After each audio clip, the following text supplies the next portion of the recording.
তোরা জানিস? হ্যাঁ, তোরা জানিস ও কাল সারা রাত কি করেছে? কি করেছে? ও কি করেছে বল? সংকল্প, তুই তো তোর বউয়ের হয়ে কথা বলতে চলে এলি, কিন্তু সত্যি সত্যি তো ও কিছু করছে না। বিয়ে বাড়ির এত কাজে মামুনি তো একা পড়ে যাচ্ছে, তাই না? কেন, তোরা কি করতে আছিস?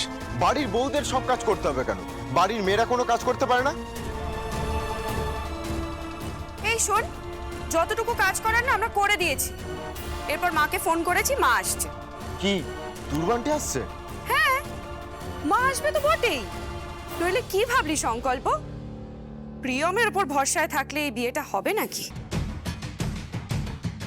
এইভাবে বলিস না। কাল কাল সারা রাত প্রিয়ম শাড়িতে নকশা তুলেছে।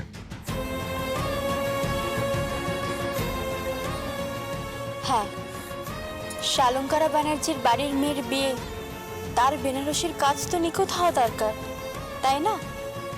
কি বলেন মা? মা, আপনি একদম ভাববেন না, আমরা আপনার পাশেই আছি, একদম ভাববেন না আপনি। আমার দেরি হয়ে যাচ্ছে, আমি বেরোলাম। মম, মম, তোমার সমস্যাটা কি বলো তো? একবার বলছো বাড়ির রীতি অনুযায়ী হাতে তৈরি করা শাড়ি নিয়ে আসবে ওয়ার্কশপ থেকে, আর বিয়ের শাড়ি পুড়ে যাওয়ার পর কিন্তু একদিনে সেই শাড়ি বানানোর রিস্ক কেউ নেয়নি, শুধুমাত্র প্রিয়ম নিয়েছে। মম, প্রিয়ম কিছু করলেও দোষ, না করলেও দোষ। ভাইয়া প্লিজ, এভাবে মাম্মির সাথে কথা বলিস না। নিজের বউয়ের হয়ে কথা বলছিস বল, কিন্তু তা বলে মাম্মিকে এভাবে বলতে নেই। এটুকু তোর শেখা উচিত। তুই আমাকে কিছু শেখাতে আসিস না।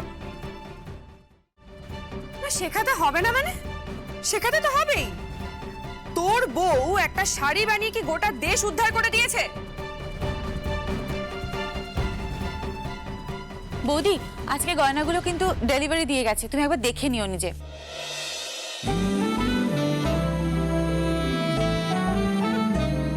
কখন দিয়ে গেল?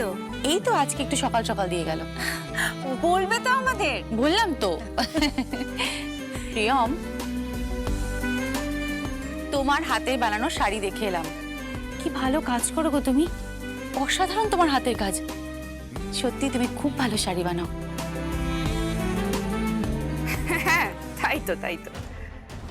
মজুর হওয়ার কথা ছিল, এখন কোম্পানির মালিক হওয়ার চেষ্টা করছে। কেন বল তুমি না সবসময় এরকম খোঁচা দিয়ে কথা বলিস? থাক না, তোরা ছোটরা ছোটর মতন থাক। প্রিয়ম, শাড়িটা কিন্তু তুমি সত্যি খুব সুন্দর বানিয়েছো, থ্যাংক ইউ সো মাচ। ও বৌদি, জানো তো রিকের বাড়ি থেকে রিদ্ধিমা ফোন করেছিল। কেন?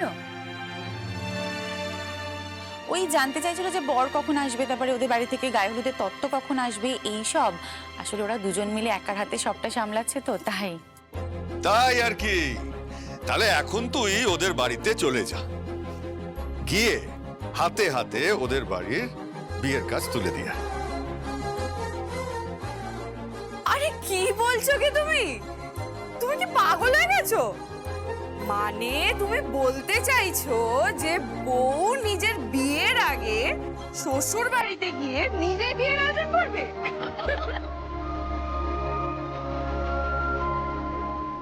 বলি, আজ সকালে জল খাবারের কি হবে? কি আবার হবে? কাওয়া ঘিয়ের পরোটা আর আলুর দম। আচ্ছা ঠিক আছে, আজকে পরোটার দায়িত্ব আমার, আমি নিজের হাতে পরোটা বানাবো, তার সাথে আলুর দম। না না না, আজকে লুচি খাবো, প্লিজ লুচি বানাও। আচ্ছা ঠিক আছে, দুটোই হবে, পরোটাও হবে, লুচিও হবে, সাথে আলুর দম হবে।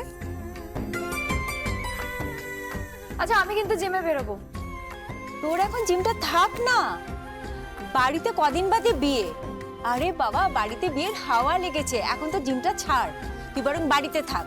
ওই শানি, আমি তোমার গয়নাগুলো দেখে আসি। আচ্ছা।